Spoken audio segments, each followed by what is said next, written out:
మమతా బేగం ఇప్పుడు నేను రాజీనామా చేయను. ఎందుకంటే ఎన్నికల కమిషన్తో కూడినటువంటి బీజేపీ 100 స్థానాలు లూటీ చేసింది. లేకపోతే నాకు 180 స్థానాలు వచ్చేవి.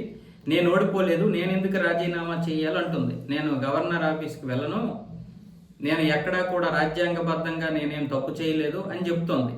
దీని గురించి ఇప్పుడు బీజేపీ పెద్దగా ఆందోళన అయితే చెందడం లేదు. కాకపోతే అధికారికంగా ఆవిడికి రేపటి వరకు అంటే మే నెల 7వ తారీఖు వరకు గడువు ఉంటుంది. మే నెల 7 అయిపోయిన తర్వాత 5 సంవత్సరాలు పూర్తి అయిపోతాయి పశ్చిమ బెంగాల్లో. ఆ తర్వాత ఆవిడ రాజీనామా చేసినా చేయకపోయినా అధికారం కోల్పోతుంది ఆవిడ రాజ్యాంగబద్ధంగా లేదా చట్టబద్ధంగా. అప్పుడు గవర్నర్ కనుక ప్రభుత్వాన్ని ఏర్పాటు చేయాలని ఎవరైతే ఎక్కువ సీట్లు వచ్చినటువంటి పార్టీ ఉంటుందో వాళ్ళకి ఆహ్వానిస్తే చాలు. మరి ఈవిడ రాజీనామా ఆమోదించాల్సిన అవసరం ఉండదు. అలాగే గవర్నర్కి బర్తరఫ్ చేసేటటువంటి అధికారం కూడా ఉంటుంది.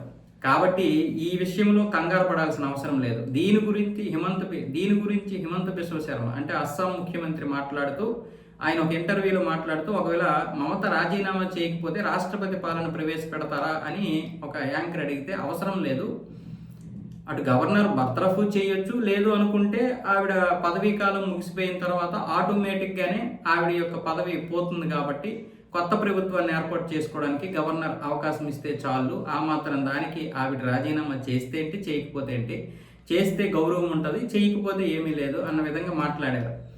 అంటే 3 దఫాలుగా అంటే 15 సంవత్సరాలుగా పరిపాలించినటువంటి ఆవిడతో ఎంతోమంది విసిగిపోయారు. ఈ రోజుకైనా సరే మమతా బెనర్జీ రాజీనామా చేయకపోతే భవిష్యత్తులో ఆవిడ్ని ప్రజలు కనీసం క్షమించరు అన్న విధంగా ఆయన మాట్లాడింది వాస్తవమే. ఆయన అస్సాం ముఖ్యమంత్రి కావచ్చు. పశ్చిమ బెంగాల్కి అస్సాంకి అవినోభావ సంబంధం ఉంది.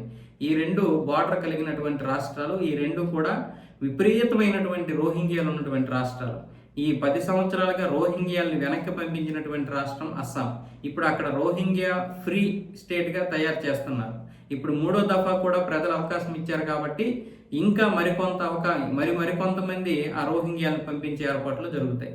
అలాగే పశ్చిమ బెంగాల్లో విపరీతమైనటువంటి రోహింగ్యాలు ఉన్నారు. వీళ్ళు విపరీతంగా పెరిగిపోవడమే కాకుండా అక్కడ పూర్తిగా నిండిపోవడంతో దేశంలో కూడా చొరబడ్డారు. జార్ఖండ్ నిండిపోయిన తర్వాత ఇంకా అనేక రాష్ట్రాల్లో వచ్చి చేరారు. అయితే ఇప్పుడు పశ్చిమ బెంగాల్లో బీజేపీ వచ్చింది కాబట్టి స్వతహాగానే చాలామంది రోహింగ్యాలు బయలుదేరి అటు బంగ్లాదేశ్కి అలాగే మన దేశంలో ఉన్నటువంటి మరికొన్ని రాష్ట్రాలకి వెళ్ళిపోతున్నారు. కాబట్టి బంగ్లాదేశ్ వెళ్ళిపోతే మనకే సమస్య లేదు, కానీ మన రాష్ట్రాలకి వస్తే మాత్రం తస్మాత్ జాగ్రత్త.